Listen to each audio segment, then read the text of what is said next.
Botën nuk mund ta ndryshojmë kurrë duke u munduar me kërkuar fajtor dhe me kthy gishtin nga të tjetri. Botën e ndryshojmë duke kthyer fokusin nga vetja jone vërtet. Kur zgjohesh në mëngjes dhe kur shkon e qëndron para pasqyres, kë e takon aty? E takon një njeri të lumtur dhe të buzëqeshur, apo e takon një njeri të mërzitur, të lodhur dhe të grysur, pa asnjë buzëqeshje? Apo e shihni, pasqyrja nuk është vetëm pasqyrë. Pasqyrja tregon reflektimin tonë.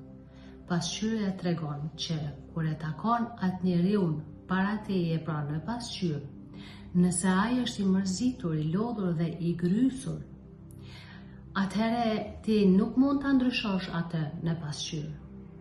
Fillo me një buzëqeshje, bëje si provë. Del para pasqyres dhe shife veten se si dukesh. I mërzitur apo thjesht i lumtur dhe i buzëqeshur. Në atë mënyrë se si ti qëndron para pasqyres, në atë mënyrë ti je duke reflektuar në botën e jashtme. Pra kjo është, ti nuk mund ta ndryshosh qehrën, ose pamjen, ose frizurën, ose buzëqeshjen e dikujt në pasqyrë, por ti atë e ndryshon duke filluar nga ti vetë. Dhe këtu ndodh gabimi. Shumica e njerëzve mendojnë që duhet gjithë fokusin ta mbajnë jashtë, ta ndryshojnë situatën botën nga jashtë, por që harrojnë që ata duhet të fillojnë nga vetja e tyre. Pra, gjithçka në videon e mëparshme e kam thonë që ne kemi një fushë elektromagnetike. Pra, në atë mënyrë se si ne ndihemi, në atë mënyrë se si ne mendojmë, në atë mënyrë se sa jemi të lumtur apo të mërzitur, në atë mënyrë ne reflektojmë jashtë, pra është kjo fusha elektromagnetike. Pra, çdo herë në çdo fjalë tënde që ti e thua, ti je duke krijuar, dhe me çdo fjalë që e thu ti në fakt ke të drejtë. Nëse thua të gjithë njerëzit është prish bota, atëherë bota ty atë do ta reflektoj. Nëse thua se janë prish njerëzit, ti do të takosh vetëm njerëz të prishur. Nëse thua se njerëzit janë gënjeshtar, ti do të takosh në jetën tënde vetëm gënjeshtar.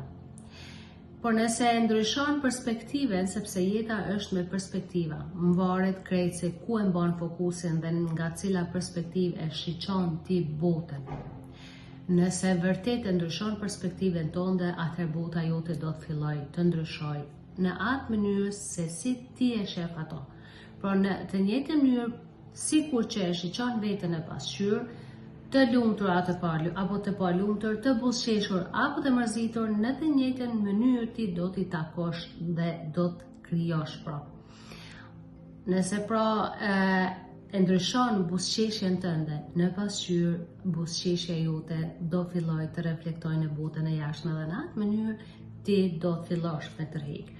Pra asnjëherë nuk është vonë për të ndryshuar fokusin edhe për perspektiven për jetën. Pavarësisht se e ke pas një kaluar të vështirë apo të lehtë, kjo nuk luan rëndësi. Rëndësi ka vendimarrja jote në këtë moment në tani, sepse ne çdo herë krijojmë në momentin e tanishëm.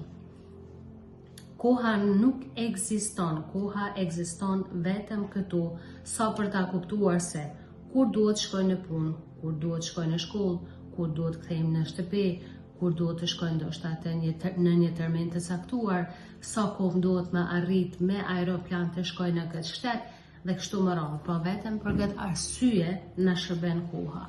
Por në fakt këtu dhe në tani është gjithçka që ndodh, pra sepse koha nuk ekziston, atëherë ne në momentin e tanishëm, pra ne fillojmë të tërheqim, të ndryshojmë, të bëjmë lëvizje për ndryshime për në favorin tonë.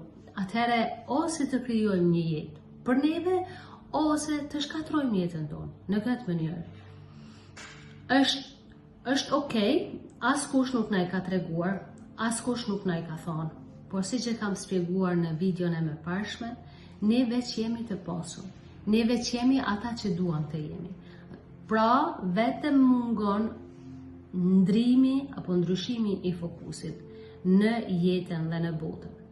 Pra, mos harrojmë që ne botën e ndryshojmë apo realitetin ton mundem me ndryshu vetëm kur fillojmë me ndryshu nga betja jonë pra. Kur nuk ndodh ndryshimi pra në jashtë, por vetëm duke filluar ndryshimin nga vetë ne pra. Atëhere provoje, ligji i gravitetit ekziston dhe nuk ka kush që mund të ndryshoj.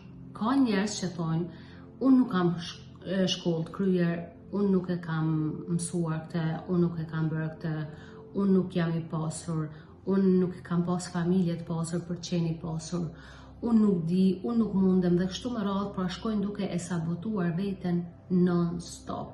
Pra si që kam thonë, prapë në videon e mëparshme, ne jemi informuar, neve na është krijuar një identitet pra nga bota jashtme dhe pastaj mendojmë që ne jemi ata. Ne besojmë në diçka që nuk është e vërtetë.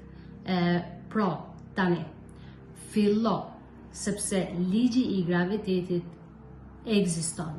Nëse ne i marrim dy persona, nëse ne e marrim një hoxh, një preft, një mjek, një profesor ose kriminal, vrasës, pa marrë parasysh se çka. Nëse të gjithë ta persona i hedhim nga kati i 5 poshtë, të gjithë do të bien njëjtë. Pra, pavarësisht se kush është, sepse kjo është që ligji i gravitetit pra ekziston. Dhe krijues jemi secili pra prej neve. Ne pra krijojmë në tani. Ashtu si këta persona që bien nga kati i 5 apo cili do, njëjtën mënyrë funksionon, atëherë edhe kjo ligji i tërheqjes. Ti pra gjithmonë keme tërheq në jetën tënde atë që ti veç je. Pra me që kuha nuk ekziston, atëherë në atë mënyrë se si ti tani ndjen, tani mendon dhe tani beson për botën, në atë mënyrë ti kime tërheq. Pra, vedisohëm, ajo hapësira pra brenda teje, në atë hapësirën tënde, me atë hapësirën tënde, me imagjinatën tënde, ti tani në këtë kohë, në këtë moment, mund të lëvizësh, sepse kjo bota e që shohim ne, pra bota fizike është dimensioni i 3. Dhe imagjinata është dimensioni i 5. Është fusha kuantum. Do më thonë, është ajo pa limit. Tani nëse unë ty të them, mbylli syt, mundemi edhe të praktikojmë këtu tani. Mundesh me mbyll syt dhe me imagjinatën tënde, ti mund të shkosh ku të duash. Aty nuk ka limite pra. Dhe kjo është ajo që ne krijojmë. Me këtë gjë ne krijojmë pra. Por kur ne nuk jemi të vetëdijshëm që ne me këtë hapësirën tonë brenda neve që e kemi krijojmë dhe që mund të bëjmë një ndryshim nga dimensioni i 3 pra në dimensionin e 5, atëherë na nuk jemi të vetëdijshëm dhe në mënyrë të pavetëdijshme ne pranaj me mendjen tonë jemi pothuajse gjatë gjithë kohës në të kaluarën. Nëse ka qenë e kaluara jote e bukur, ti do të krijosh prap një të kaluar të bukur, sepse kujtimet e tua janë të regjistruara në trupin tënd. Kujtimet janë ato që neve na shtin me besu, na krijojnë bindje dhe na krijojnë edhe energji, pra shpirti është ose i përmbushur ose nuk është i përmbushur. Dhe nëse shpirti yt ka qenë i përmbushur në të kaluarën, pra kujtimet e tua janë të bukura, sepse kujtimet regjistrohen në trupin tonë, pra në të gjitha qelizat tona. Qelizat tona, sa më shumë që marrin informacione të bukura, ato punojnë prap për të krijuar një të bukur tjetës tonë, të ardhmes pra. Përkundrazi nëse e kaluara jon ka qenë e vështirë, me halle, me mërzi, me situatat vështira, pra në këtë mënyrë neve na janë krijuar bindjen që jeta është e vështirë dhe se duhet pra ta kemi pas një të kaluar të mirë, gjitha ato përjetime apo edhe trauma mundem më thonë nga femëria apo nga e kaluara jote në përgjithësi, ato janë të regjistruara në trupin tonë. Dhe ashtu si ne, si njerëz, kur marrim ushqim, trupi është një tretës, ai tret gjithçka. Ushqimi merret, konsumohet dhe pastaj tretet. Njëjtën mënyrë, nëse ne mendojmë, prap mendimet tona treten dhe ato krijojnë energji. Energjia është pastaj ajo që nëse ne kemi një të kaluar të mirë, kemi pas mendimet mira, emocionet mira, energjia është më e lartë. Por nëse ne kemi pas një kaluar të vështirë, kemi pas ditë të vështira, kemi qenë të mërzitur, të lodhur, nuk mundet trupi me prodhu energji të lartë. Pra energjia bjen. Dhe në këtë mënyrë ne pastaj krijojmë të ardhmen tonë. Pra në mënyrë të vetëdijshme apo të pavetëdijshme, ne krijojmë non-stop 24 orë, sepse shumë njerëz mendojnë se kur duan të manifestojnë diçka, kur duan të ndryshojnë diçka në jetën e tyre, unë duhet me ul, me bo këto, me bo ato. Jo, ti krijon 24 orë pra. Pra që është tash me vedije ose pa vedije, tani çka është më e rëndësishme? Nëse qenë ka kështu, pse nuk po krijon vetëdijshëm? Pra, që tani ti mundesh me thonë, sado që mendja jo të kërkon situatat vështira, njerëz vështirë, kaluar vështirë, sado, sepse mendja gjithmonë don mbi jetesë dhe mendja është gjithmonë ajo që neve na donë me nalon në zonën e rahatis, nuk donë me nalon me ecë përpara. Pra mendja është ajo. Dhe në vend që ta ndëgjosh mendjen tënde, në këtë moment duhet ta kapësh veten edhe duhet të thuash vetes, hey, unë jam duke krijuar në tani për momentin.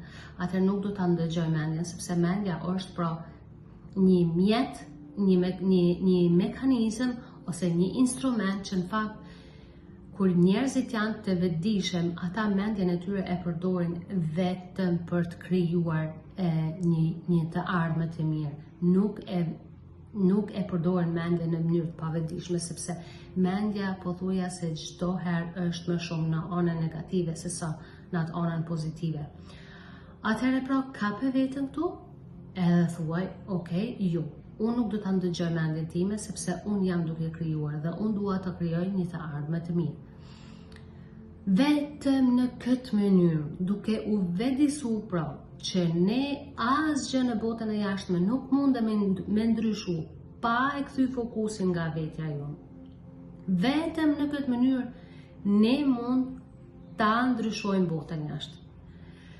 Sepse sigurisht çdo njëri për juve kur shiqoni rrjetet sociale, video të ndryshme, kur shiqoni lajme, pra në politik, në sport, në shkolla, në mjekësi, ku do të qoftë.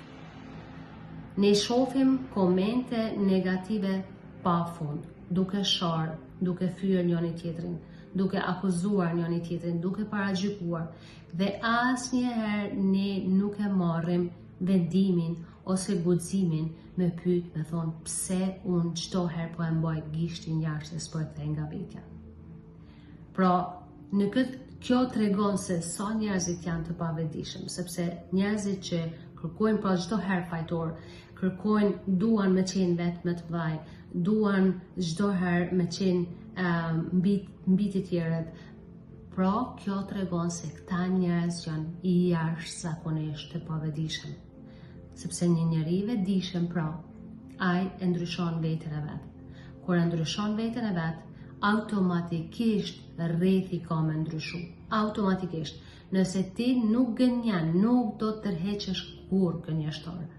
Nëse natyrisht kjo prap mvaret nga bindjet që i ki, sepse në mbrëndin ton, në ndërdijen ton, sepse ndërdia jon është ajo që mban mend gjithçka. Nëse ti në të kaluarën tënde ke pas një të kaluar të vështirë, pra dhe ndërdia jote ka regjistruar momente shumë negative, atë normal që bindjet e tua janë ashtu. Por që e mira këtu është pra ajo që ti mundesh me ndryshu që tani, pra thjesht duke ndryshuar fokusin. E di që nuk është lehtë, e di që don kohë, don përkushtim dhe sidomos don disiplinë të madhe. Por sinqerisht po ta them, kur ti disiplinohesh dhe kur ti e provon spori me pasqyrë në mëngjes, se kënd po e takon në mëngjes, një njeri të lumtur, të buzëqeshur, apo një njeri me mrolla dhe të mërzitur. Këtu ndryshon me njëherë perspektiva për jetën, që nga fillimi pra në mëngjes duke e takuar personin e parë në pasqyrë. Pra nëse e takon personin e parë në pasqyrë të mrollur, a do ta akuzosh, a do ta paragjykosh, a do mundohesh ta lësh fajtor, apo do të mundohesh ta kuptosh atë se pse është i mërzitur dhe pse është aq i mrollur ndoshta ose pse është aq nervoz. Unë jam shumë e bindur se ti nuk do ta akuzosh atë. Nëse mundohesh me kuptu, me njëherë paragjykimet, gjykimet, akuzat dhe sharjet kanë me undalë. Në këtë mënyrë pra funksionon ndryshimi pra në botën e jashtme. Uroj shumë që kjo video sado pak të ndihmoj ty që ta ndryshosh vërtet fokusin, sepse nëse ti don që kemi një të ardhmen më të mirë, një botë më të mirë, nëse ti don që fëmiu yt në të ardhmen të jetë më i sigurt, më i mirë pritur nga bota, nga njerëzit, që fëmijët e tu të kenë një të ardhmen pak më të lehtë, atëherë të lutem pra, dëgjoje këtë video një herë, dy herë ose më shumë nëse është nevoja, por përderisa që ta kuptosh që vërtet ndryshimi ndodh vetëm kur ne e kthejmë gishtin pra nga vetja dhe jo nga jashtë. Unë për ndryshe jam Fiqerie Gagica, jam hipnoterapiste dhe coach e zhvillimit shpirtëror në vedije të lartë dhe punoj po ashtu edhe me astrologjin. Astrologjia ajo që tregon vërtet se kush jemi ne në thellësi. Ju uroj një ditë të mirë dhe faleminderit që ndoqët dhe morët kohë për të dëgjuar videon tim. Shihemi në videon e radhës.